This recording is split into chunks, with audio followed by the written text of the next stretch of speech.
dal leen ak jàmm ci tas info aboneel ngir dara bañ a di la raw. dal leen ak jàmm ci seen YouTube tas info lii nga xam ne moo di li xew jamono ji mu di lu jëm ci état du Sénégal ndaxte démb ba léegi nii dañoo gis ay problème ci lu jëm ci wàllum jokkoo gi ci seen site yi muy yu gouvernement yenn yi bu ci mel ni présidence ak yeneen ñu gis ne am nañ ay problème ngir connecté fa. ki nga xam ne moo di le ministre chargé du ministre du commerce bi nga xam ne mooy porte-parole du gouvernement di kii di Abdou Karim Fofana moom indi na ci ay explication ci ni kat daa am ab groupe boo xam ne ñoom la leen tax a jóg moo di ay hacker lan ñu tudd The Mysterious Team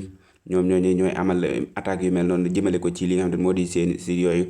ba waral ñoom accéder ca mel na ni jafe na lool waaye daal moom dalal na xel ci ne kat ñoom jamono ji ñoo ngi ci ndax ki ñi nga xam ne ñoom leen jébbal seeni mbir ngir ñu saytu ko mu di ñii di waa Senem SA ñoom ñi nga xam ne ñoo war a yore lu wàllum gestion domaine yi muy domaine gouv.sn jamono ji ña nga ca ngir li nga xam ne moo di hacker yooyu nga xam ne jamono ji ñi ngi dugg ci li nga xam ne moo di piratage lu jëm ci lii di wàllum seen site yooyu ngir ñu mën ko daal di mën a fanq loole nag moom ma ngi ko xaatima démb ci suba ak tey gannaaw ba nga xamante ne nit ñi amatuñ possibilité ngir dugg ci site bi nga xam ne moo di site gouvernement bi ak ba nga xamante ne mooy bu présidence bi loole mi ngi ko xaatim moom mi nga xamante ne moo di ministre du commerce